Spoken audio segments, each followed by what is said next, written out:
From vaudeville to the silver screen to the small screen, the Marx Brothers made an impact wherever people found them. Now, Tom Fox and Mike Volkov bring them into the boardroom to help explain and explore the sometimes chaotic world of governance, risk management, ethics, and compliance. This is Why a Duck? Into the Compliance Soup, which is part of the Compliance Podcast Network. Hello, everyone. This is Tom Fox and Mike Volkov back again for another episode of Why a Duck, where we celebrate our favorite comedians, perhaps movie stars, and certainly great human beings of the 20th century, the Marx Brothers. This is part two of a two-part episode where we celebrate one of our favorite movies, Horsefeathers. We talked about the general storyline and some highlights of the movie last week, and today we're going to talk about some of the scenes that we both think that makes this just a side-splitting, tear-inducing, humongous comedy. So I know you had some great song lines and some other lines, and one of the greatest repartees of trying to get into a speakeasy ever recorded. So you want to tell us about those, Mike? Yeah. Well, first we have Groucho Marx as Professor Quincy Adams Wagstaff, Harpo Marx as Pinky, Chico Marx as Baravelli, Thelma Todd as Connie Bailey, and I know, Tom, you're going to talk about the term college widow, which comes up, which is fantastic in this. But remember the first, the meeting, the movie opens with Professor Wagstaff taking over Huxley College, and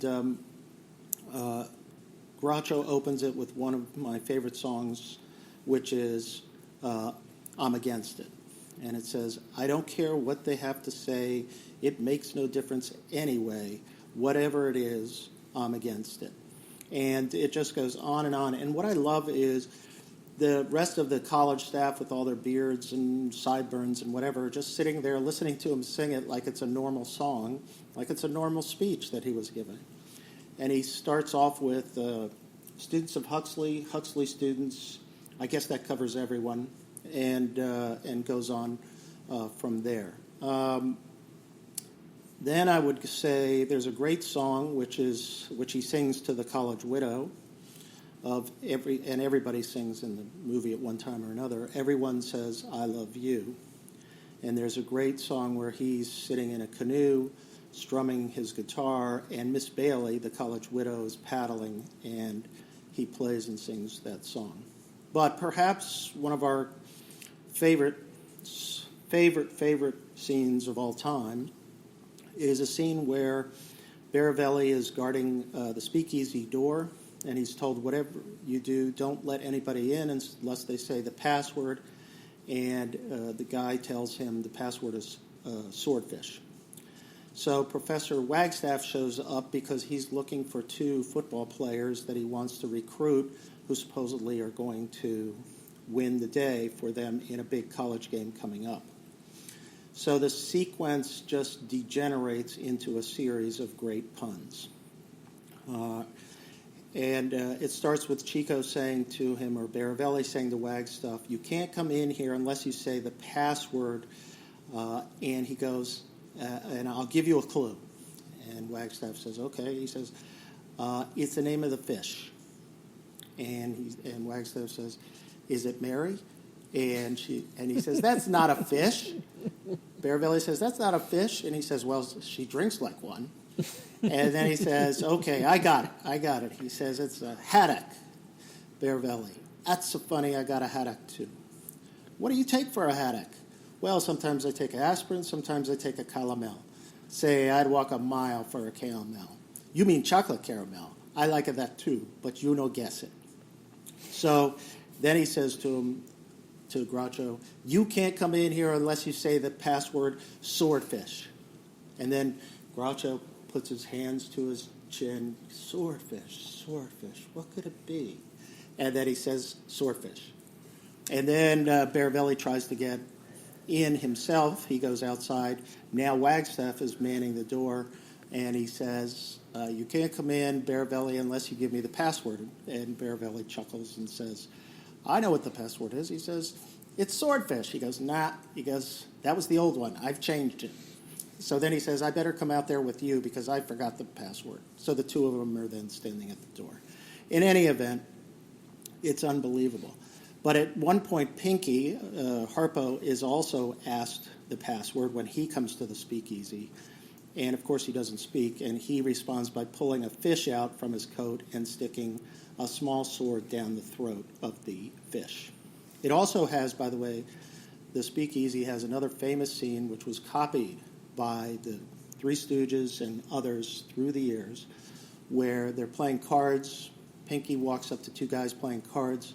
One guy says to the other, hey, cut the cards, and Pinky takes out a meat cleaver and cuts the cards, literally, in half. So anyways, those are some of my favorite scenes, but there's so many others that are just terrific. But I don't know what your favorites are or favorite ideas are there, Tom. Well, those were certainly some of them. I cannot emphasize enough how funny that swordfish scene was. Yeah, it was terrific. The timing was perfect. When Mike described that Groucho, he puts his hand on his chin and he seems to ponder, and it goes on. It couldn't go on for more than 5 seconds, but I mean, I can remember just laughing hysterically at him doing that. And then when he finally does say the password, and Baravelli goes outside the door to congratulate him, and of course they lock themselves out. Yeah. It was just great. There was a couple of things that there were some references that I found really intriguing, and I have to say I pondered on this first one for quite a while. As I mentioned, I saw this when I was 17. This movie came out in 1932. For those movie aficionados out there, that's pre-code. And there was a term, college widow, and that was the role played by Thelma Todd, who unfortunately we lost way too early. I think she was 25 when she died. Wow. I didn't know that. Yeah, and she died in 1935. And she is dressed in several scenes in some very sensual negligees, which you could get away with in the pre-code movies. And so that was always a bright spot for me, particularly as a teenager. But she was a college widow. And that's not a term you hear a lot anymore. And it was a somewhat derogatory term which referred to a young woman who remains near a college year after year to associate with the ever-growing younger male students. Such women were considered to be easy, which to my teenage brain was just set off fireworks. So college widow. The other reference I'd like to point out is at one point Groucho's Wagstaff claims jumping anaconda during the football game, and that really refers to the anaconda copper stock bubble, which happened right before the bust of 1929. And the Marx Brothers lost a ton of money in that. So they were notorious players of the stock market, lost fortunes in the great crash of 29, and continued to lose fortunes literally throughout their lives. But I just can't emphasize enough how funny this movie was. It really was just one of the highlights of a great series of movies. Absolutely. So we wanted to use this movie to talk about a recent FCPA enforcement action involving Juniper Networks. And this was a relatively straightforward case. Enforcement action, $11.7 million fine. SEC enforcement action, the Department of Justice closed its books and did not bring forward an enforcement action. But both Mike and I thought it had some really interesting angles for the compliance practitioner. So we thought we might spend some time visiting on that case with you. So, Mike, you want to give a little bit about the flavor of the background facts to Juniper Networks? Juniper pays the SEC $11.7 million. The Justice Department had closed its investigation in late 2017 and didn't obviously bring any enforcement action. But the facts are interesting. They focus primarily in Russia, and they include also China, but the main facts here are Russia. And what happened is Juniper Network sales employees in Russia secretly agreed with their third-party channel partners to increase the sales discount amounts without passing on any savings of those savings to the end user customers. This is interesting, and as Tom, I think you're going to point out, in terms of channel partners or distributors and the risks that come up in this area, and particularly we had the Microsoft case recently where this was the focus of that enforcement action.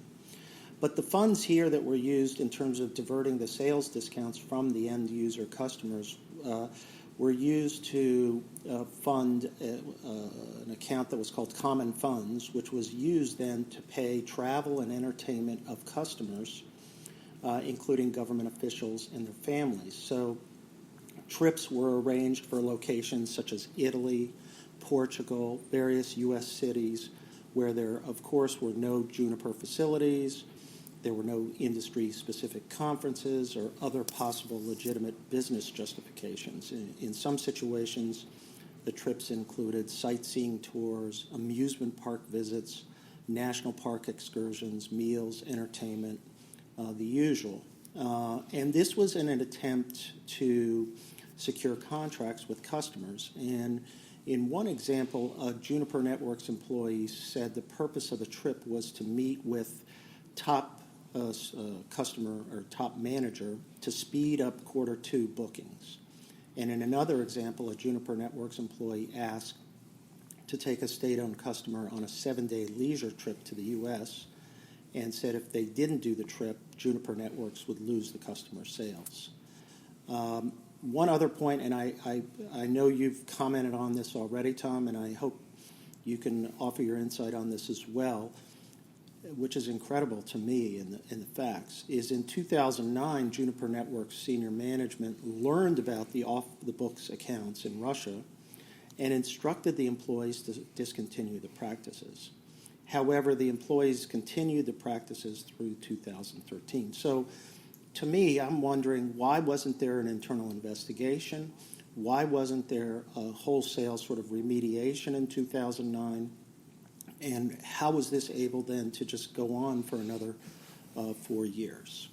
And just to round out the conduct, which is not as significant, but in China, from 2009 to 13, local employees there paid for travel and entertainment of customers, including, obviously, foreign officials.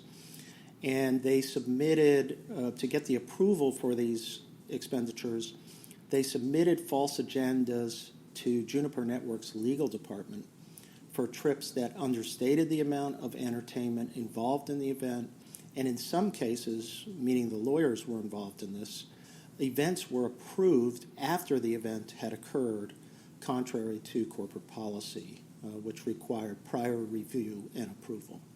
So that's basically the facts, Tom, but what was your sense of this in starting first, like in Russia, in terms of the distributors here, or the channel partners? The thing that struck me, Mike, was that the bribery scheme involved discounts to customers. And you often talk about follow the money. We're both children of Watergate, so we're both fans of that phrase, and it has significant and certain defined meaning for us. But I thought about following the money in a different way this time, because not following the money to find out how someone could create a pot of money to pay a bribe, but just your routine following the money in corporate transactions. And how much visibility does a compliance practitioner have if a routine discount is given to a customer to make sure that that customer receives that discount, either in terms of pricing or in terms of a rebate? And in our last episode, we talked about the new antitrust evaluation of corporate compliance programs put out by the Antitrust Division, and they really focused on looking at the metrics of your relationships, internal relationships, your pricing relationships, and your customer relationships. And so that's something that I don't think a lot of anti-bribery, anti-corruption compliance practitioners think about enough, is where does that money go? Do you have, either controls in place which would satisfy that if a rebate or discount is given and money is rebated, that money is wire transferred to a customer's bank account, or number two, as the compliance practitioner, do you have visibility into that? It's certainly one thing. The China bribery scheme was as about as basic as you can get, defrauding on expense accounts, albeit massive amounts to create a pot of money to pay a bribe. And I can get into that and the failures of the Juniper Networks legal department in a moment. Nevertheless, the discount is something that I think compliance practitioners need to start being more cognizant of. Over the past 18 months, we've seen a significant number of FCPA enforcement actions where the customer was in on the bribery scheme, and the best example being Pemex. And certainly we've had recent FCPA enforcement actions. Microsoft comes to mind, where the third party was a channel ops partner, or a distributor, or someone other than the company itself, where a discount was given, and that discount was used to create a pot of money to pay a bribe. So this discount, whether it may be internal, whether it's external, is becoming increasingly problematic. And for the compliance practitioner, that means it's a risk. And if it's a risk, you need to review that risk. Then you need to manage that risk. So the follow the money part for me in this case meant let's follow the discount and see if it actually got back to the customer. Because if it didn't, or there's not evidence of that, at that point, then we might need to take a deeper dive into it to see what's going on. Just to highlight the importance of this discounting issue, the move I'm seeing, at least, that people are starting to bring compliance into is, number one, creating more controls around the approval process, not to put compliance in it, but giving compliance visibility into it, and making sure that discounts are appropriate and that there's a documented basis for it, and that it's not being used to fund bribery. Or some kind of account like that. The other issue that, to me, Tom, that really is difficult here is, in this case, they knew that they eventually found out that the discounts were not passed on to the customer. But in many cases, and with many of clients that I've worked with, and I hear this from other practitioners as well, it's hard to know to get visibility into what the customer ultimately charges for a product that you sell through a distribution channel.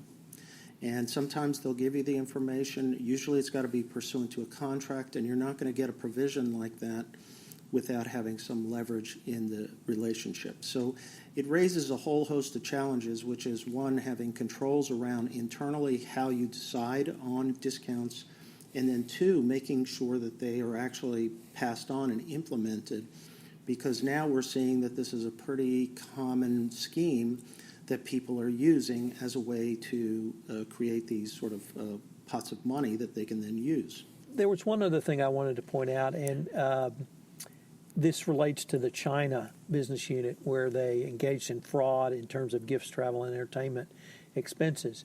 As a management of that risk, Juniper Networks had the company's legal department review these expense reports.